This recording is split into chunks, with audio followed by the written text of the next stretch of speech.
Joining us now is New York Daily News Jets beat writer DJ Bien-Aime returning to BYU Sports Nation after a big-time Jets win yesterday over the Tennessee Titans. DJ, great to have you back on the show. Thank you for having me back. It's great timing. You couldn't bring me on after the Patriots game or the Broncos game, but this game, perfect time. Yeah, that was a calculated move by us for sure. All right, the Jets get a much-needed win in overtime. What changed for New York other than Zach Wilson, throwing some darts as well? It was a team win. So what changed for the Jets yesterday compared to the first 3 weeks? Well, the offense finally caught up to the defense. The defense has been playing well throughout the year. They've been keeping them in games. So think about it, the Patriots game, that should have been like a 40-point loss.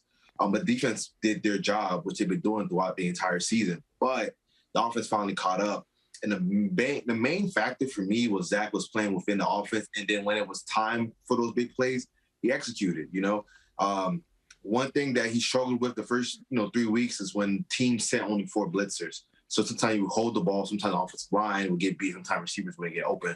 But this time, he took what the defense gave him, which is why he was 13 for 16 when the Titans only rushed 4 for 202 yards, I believe, and a touchdown. So that's basically, when he sees what he likes, he's decisive. He gets the ball in and out. He throws on time. And then that's when plays break down. He was able to have that confidence in himself to roll out and then make some of those fantastic throws that he did to Keenan Cole, Jamison Crowder, and the Corey Davis. Yeah, it was incredible. He had 2 50-plus yard throws and one ball that was in the air, I think 56 yards, which is just incredible, where he's pointing and just saying, hey, go further. It's like it's backyard football or something. What was it like to watch sort of the breakout game for Zach, which I know Jets fans, and you cover them, they are thirsty for a winner. And, yes, this isn't going to be the season where, hey, they make the playoffs probably, right? But we saw flashes of brilliance, which is what Steve Young told us a couple months ago, is he didn't have to win a ton of games. He just needed to show that he has it, and yesterday was certainly one of those days. Yeah, like this year, I've always told Jet fans, listen, do not focus on the record. Like, if you focus on the record, then you're going to be miserable. Because it's not like the Jets are going to be terrible, but, like, they're just not going to – I don't think they're going to make the playoffs. But this year is about Zach Wilson showing that it factor. And that's what he did yesterday. And so watching it from my perspective, he has a slow first half. I think he had, like, around 70-something yards in the first half, an interception, which wasn't his fault. Corey Davis fell on the route, so that wasn't his fault. But, it was taking him a little bit to get going. And then, boom, it's like it completely flipped. Like, he had like 232 yards in the second, after the first half, when you include second half and overtime, he had the 2 touchdown plays. And it just felt so electric, right? Where it's like, there's nothing there. And then, boom, something explodes. Like the Corey Davis one was so fun to watch because you're watching it unravel. He's rolling out, he points, tell Corey Davis to go deep, and he throws it. You're like, is this going to happen? Is this going to happen? Oh, it happened. It happened. And it's like, those are the plays that we saw at BYU, and it was like, this is why he went number 2 overall. So to see plays like that come to fruition, there was just so much electricity throughout the building, and I mean, obviously not press bar because we don't cheer or anything like that, but you could feel it from the stands, from the sidelines. You could just feel it just jumping throughout the stadium. DJ Bien-Aime from the New York Daily News is with us on BYU Sports Nation. He covers the New York Jets very closely. In your opinion, from week 1 and even including the preseason to right now, how has Zach Wilson grown the most as a quarterback and his transition from the collegiate game into the NFL? He's learning how to play boring football. As you guys know, Zach Wilson wants to go for the kill shot every time he can. But there's some time where you have to be able to take the check down and take what's in front of you, because once you do that, it's going to make the defense creep up because, you're taking, you're dinking and dunking that. And then when it's time for that big play, he was able to do that yesterday. So I think what gets lost in a lot of the explosive plays was when he was able to play within the structure of the offense. I mean, there was one throw to Keenan Cole in overtime where he hits Keenan Cole on a corner route for, I think, like, it was a big completion. I'm not too sure it was out of 29 or 30 or something like that, but it was a really, really big completion, which that was within the timing of the offense. That was a big play, but that was within 3. He had the ball for less than 3 seconds. And that's one thing that if you look across the league, all the great quarterbacks play really good when they get the ball out under 3 seconds. It's when they hold it a little bit longer is when they can get in troubles. Aaron Rodgers, Patrick Mahomes, you can look at all the stats. Like those guys have, even Kyler Murray, and we look at all those guys as guys that can really improvise and make plays. The only quarterback I can think of that can hold the ball forever and still gut you is Josh Allen. Like he's one of one in that aspect. But everybody else, like they have to play within the offense, and then when it's time for those deep shots, they're able to execute. And yesterday, granted, yeah, we had those big plays. Zach Wilson did a very, very good job of taking what was there, getting the ball in and out of his hands, which allowed for when it was time for those big shots to capitalize. Yeah, we saw that at BYU in his career. As a freshman, kind of held on the ball, and sophomore a little bit. Junior started to get way better at that, where he knew where he wanted to go, and then he took this leap. So perhaps at some point in the NFL, we saw it in the second half, but he continues to evolve in that way.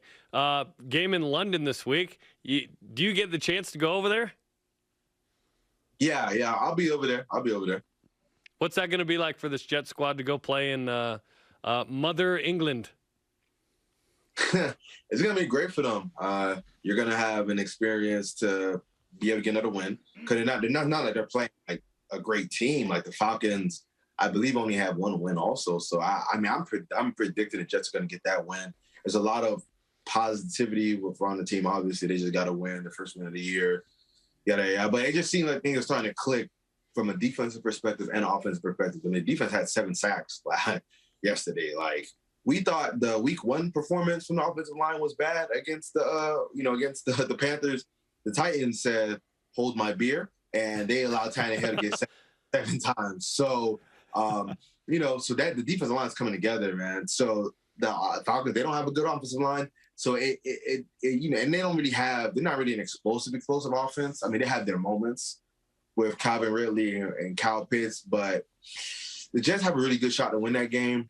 And again, Falcons' defense isn't good either, so that's going to be another way for the Jets to, as Robert Saleh say, stack more and more good practices, stack another good performance. So I think it's a gold opportunity for them to be 2-3 going into the bye, and then going up to Foxborough to play the Patriots. And I think, what would that be, week 7? All the weeks get mingled together at this point. But yeah. DJ Bien-Aime of the New York Daily News is with us on BYU Sports Nation. I know there was some drama, of course, between Zach Wilson and the offensive line because of some comments that were made. But from what I could tell yesterday, it didn't affect Zach, and the offensive line seemed to be better. So did the media make more out of that drama and the comments that Zach needs to get the ball out quicker? Like, was that blown into something that it really wasn't, in your opinion? Or was the message received on both sides and they just both got better? So I think that to answer your question is both. It was overblown, but they both did get better, right? Like, I look at some stats. Like, Zach Wilson is like phenomenal from a completion perspective when he throws the ball under 3 seconds, but it completely falls apart once he holds it, right? So they, I think because it was Greg Van Roden, since he said it, I think that was just right message, wrong messenger. Because he's been having some issues throughout the year from a performance standpoint. But I do think the media blew it up because you listen to Greg's full statement. It was, Zach has to understand that this is the NFL. He has to ball out quicker. But it starts with us up front. So if you just put it, Greg Roden says Zach goes needs to get the ball out faster, then that looks like you're putting it on him. But when Greg adds in the fact that it starts with us up front, we got to do a better job. That's just, goes back to the second part of your question, that, both of them putting blame on each other and then realize they both got to get better. So I think that's just more the media looking for a scapegoat. Because that's one thing we do. When teams lose, we try to pick somebody to pinpoint. When in reality, when a team loses, it's usually a combination of so many things, especially in football, especially like last week. Like, a lot of people pointed at the offensive line, but some of it was poor play calling, some of it was offensive line, some of the receivers not getting open, some of it was Zach having bad reads, some of it was the defense not being able to stop the run. There was so much that that happened, but a lot of people pinpointed the game on the offensive line, them not being able to do what they had to do. But as you said, I think that was just more of the media blowing things up. So I don't think I took part in that. And honestly, if I'm just being honest, I don't think I took part in that. I try to put the context out there, but hey, when it comes to social media, context does not matter. So, True. Once that ball got rolling, it was kind of hard to put the toothpaste back in the tube. DJ Bien-Aime writes for the New York Daily News. He is our Jets beat reporter and insider. We appreciate the time. Yeah, the official BYUSN Jets beat reporter. Are we cool to call you that? Are you cool being the official guy? Of course. You know I'm cool with that. I love coming on this show. Fantastic. Hey, safe travels to London. Enjoy the game. Here's to 2 and 3 for the New York Jets. Thanks, DJ. No problem. Thanks for having me. All right, DJ Bien-Aime. He's great. We've had him on, 3 times now? Yes. He's good insight, man. He's awesome.